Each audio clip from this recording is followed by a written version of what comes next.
हर पर जियो drama serial मलकियत बन चुका है बहुत ही ज़्यादा इंटरेस्टिंग।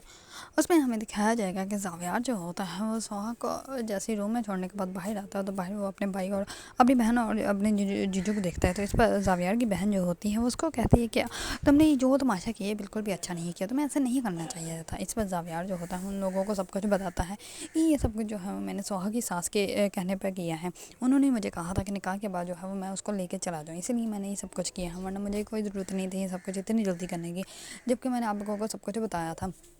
इस बार उसकी बहन जो होती है वो तो ये बात समझ जाती है और वो कहती है कि अब तुम सोहा को कैसे समझाओगे, सोहा की नाराज़गी को कैसे बर्दाश्त करोगे। इस पर ज़ावियार जो होता है वो कहता है कि आप परेशान मत हो, मैं सब कुछ हैंडल कर लूँगा।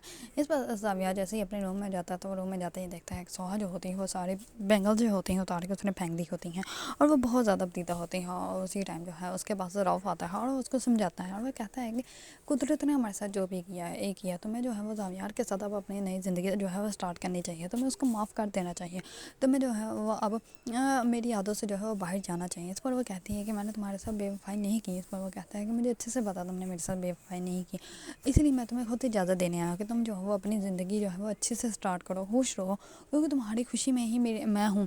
अगर तुम ऐसे उदास रहोगे तो फिर तो मैं भी ज़्यादा उदास रहूँगा, मुझे ऐसे लगेगा कि तुम मेरी वजह से उदास हो। तो इसलिए मैं चाहता हूँ कि तुम खुश रहो, ताकि तुम खुश रहोगे तो मैं भी खुश होऊंगा। इतने में रऊफ़ जो होता है वो चला जाता है।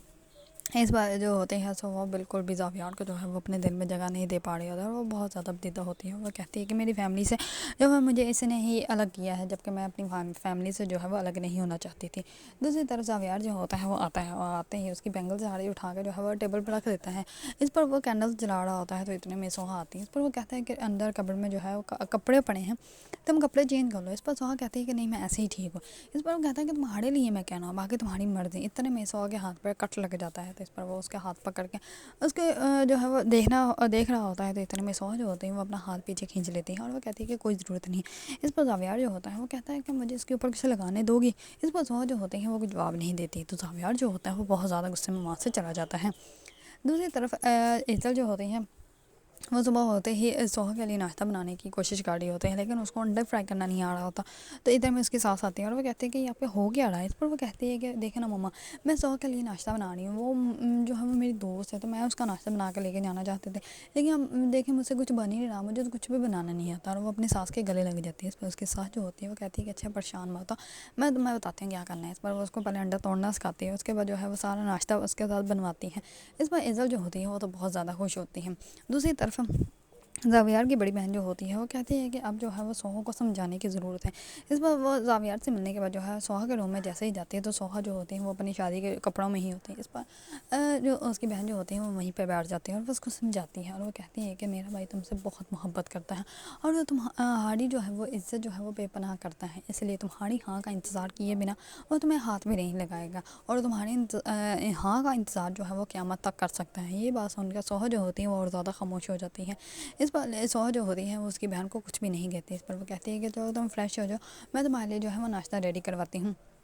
दूसरी तरफ इज़ल जैसे ही आकर सबको बताते हैं कि मैंने नाश्ता बनाया तो सब लोग जो है वो हंसने लग पड़ते हैं और वो कहते हैं कि तुम तो नाश्ता बना ही नहीं सकते। इस पर वो फ़ाद को कहते हैं कि फ़ाद मियाँ तुम कैसे बर्दाश्त करते होगे। इस पर फ़ाद जो होता है वो कहता है कि नहीं सच में इसने अच्छा नाश्ता बनाया। इस पर ज़ावियार जो होता है वो कहता है कि फ़ाद मियाँ अब तो वो चलेगी, अब तो सच बोल दो। इस पर फ़ाद जो होता है वो कहता है कि दिल के हाल जो है वो दिल में ही रहने दो, क्यों आप सच निकलवाना चाहते हैं। इस पर इज़ल जो होती है वो कहती है कि आप लोग जो है वो मेरी टांग खींच रहे हैं, हाँ मुझे जो है सोहा से मिलना है, मैं सोहा से मिलने के लिए जा रही हूँ, आप लोगों को मैं बाद में बताऊँगी। इस पर इज़ल जो होती है वो सोहा के पास चली जाती है। सोहा जो होती है वो बहुत ज़्यादा बदीदा होती है। इज़ल जो होती है उसके सामने जाती है तो सारी अपनी बातें करने लग पड़ती है, लेकिन सोहा जो होती है उसको कोई जवाब नहीं देती। इस पर इज़ल जो होती है वो कहती है कि यार तुम मुझसे नाराज़ हो, तुम डांट लो, गुस्सा कर लो, लेकिन बात तो करो। इस पर वो कहती है कि मेरा भाई तुमसे बहुत मोहब्बत करता है, वो तुम्हें बहुत खुश रखेगा, तुम उनको भी माफ़ कर दो। इस पर वो कहती है कि तुम्हारा भाई वो एक साइको है और वो जो है वो सख्त दिल इंसान है, वो कभी किसी से मोहब्बत नहीं कर सकता। और ये कह कर वहाँ से चली जाती है। इस पर एज़ल जो होती है वो और भी ज़्यादा परेशान हो जाती है कि एक तरफ तो उसके दोस्त है और दूसरी तरफ उसका अपना भाई है। اور وہ دونوں کو بھی ناراض ہوتے ہوئے نہیں دیکھ سکتے. لیکن سوہا کو جو ہے وہ جلد ہی احساس ہو جائے گا کہ زاویار جو ہے وہ ایسا انسان نہیں ہے جیسے انسان وہ اس کو سمجھتی ہیں. اس پر زاویار جو ہوتا ہے وہ سوہا کے پاس آتا ہے اور اس سے جو ہے وہ آ کر پھر اس کو منانے کی کوشش کرتا ہے، لیکن سوہا جو ہوتی ہے اس کی کوئی بھی بات نہیں مانتی. دوسری طرف عمر جو ہوتا ہے وہ ناشتہ ہی نہیں کر رہا ہوتا ہے. اس پر اس کی نانا ہوتی ہے، وہ اس کو کہتی ہے کہ بیٹا تم ناشتہ کر لو، اس کے بعد ہم لوگ سوہا سے ملنے کے لیے جائیں گے. اس پر وہ ناشتہ کر تو لیتا ہے لیکن وہ سوہا سے ملنے کی ضد کر بیٹھا ہوتا ہے. اس پر اس کی والدہ جو ہوتی ہے وہ بہت زیادہ اس پہ غصہ کرتی ہے اور وہ کہتی ہے کہ تمہیں کوئی ضرورت نہیں اس سے ملنے کی، اس نے تو ہماری زندگی برباد کر دی، پہلے میرے بھائی سے شادی کر کے ہم لوگوں کو برباد کر دیا، اب خود جا کے جو ہے وہ امیر گھرانے میں بیٹھ گئی ہے اور ہم لوگوں کو جو ہے وہ بھول ہی گئی ہے. اس پر وہ تو یہی چاہتی ہے کہ سوہا جو ہے وہ واپس آ جائے، یہاں پھر جو ہے وہ کسی طریقے سے جو ہے وہ ان کے گھر کا جو ہے وہ خرچ جو ہے وہ سوہا خود ہی اٹھا لے، جبکہ سوہا جو ہے ایسا کچھ بھی نہیں کرنے والی، کیونکہ زاویار کو سوہا کی ساس نے کہا تھا کہ آپ تم جو ہے وہ سوہا کو کبھی بھی ہمارے بارے میں کچھ مت بتانا، کیونکہ میں نہیں چاہتی کہ سوہا جو ہے وہ ساری زندگی ہمارا بوجھ ہی ڈھوتی رہے. اسی وجہ سے زاویار جو ہوتا ہے وہ کسی کو کچھ بھی نہیں کہتا. دوسری طرف وہ اپنے جیجو سے کہتا ہے کہ میں نے بہت سی مائیں دیکھی ہیں وہ اپنے بچوں سے پیار کرتی ہیں، لیکن جیسی سوہا کی ساس ہے ایسا میں نے کبھی کسی کو نہیں دیکھا. وہ اس سے اتنی محبت کرتے ہیں کہ انہوں نے جو ہے اس کی محبت کے لیے اس کی شادی بھی کروا دی اور انہوں نے ہی مجھے سب کچھ کہا تھا. اسی وجہ سے میں نے یہ سب کچھ مانا، ورنہ مجھے کوئی ضرورت نہیں تھی سب کچھ کرنے کی. شادی نکاح تو ہو ہی گیا تھا تو رخصتیں بھی ہو ہی جانی تھی، لیکن انہوں نے جب مجھے کہا تو مجھے جو ہے وہ ان کی بات ماننی پڑی. اسی وجہ سے میں کیسے ٹال سکتا تھا، اسی لیے میں نے نہیں ٹالا. دوسری طرف زاویار کی بڑی بہن جو ہوتی ہے وہ ایزل کو بھی سب کچھ بتا دیتی ہے. اس پر ایزل جو ہوتی ہے وہ کہتی ہے تو انہوں نے یہ سب کچھ کیا کیوں؟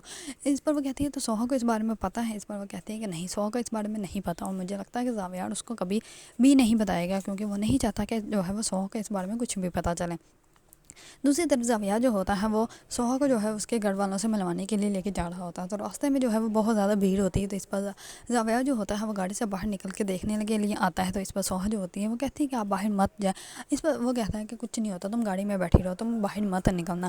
اس پر جو ہوتی ہے سوہا گاڑی میں ہی ہوتے ہیں، زاویار جو ہوتا ہے وہ باہر آ کے دیکھ رہا ہوتا ہے. تو اتنے میں ایک دم سے بہت زیادہ لوگ جو ہوتے ہیں وہ زاویار کی طرف آتے ہیں اور زاویار کو جو ہے وہ دھکا مارنا اسٹارٹ ہو جاتے ہیں. اتنے میں کوئی زاویار کے اوپر گولی چلا دیتا ہے جس کی وجہ سے زاویار کے بہت زیادہ بڑی طرح جو ہے وہ اس کا بلڈ لاس ہونا اسٹارٹ ہو جاتا ہے. یہ سب کچھ دیکھ کر سوہا جو ہوتی ہے وہ بہت زیادہ ڈر جاتے ہیں اور اسی ٹائم جو ہے اس کو ہاسپٹل لے کے جاتی ہیں. دوسری طرف درکا جو ہوتی ہیں وہ تو سوہا کو بد دعائیں دے رہی ہوتی ہیں کیونکہ وہ اب خود کام نہیں کرنا چاہتی اور وہ چاہتی ہے کہ سوہا جو ہے وہ واپس آ جائے. اور وہ کہتی ہے کہ سوہا کی منحوسیت کی وجہ سے آج ہم لوگ جو ہے وہ اتنے در بدر ہو کے پھر رہے ہیں.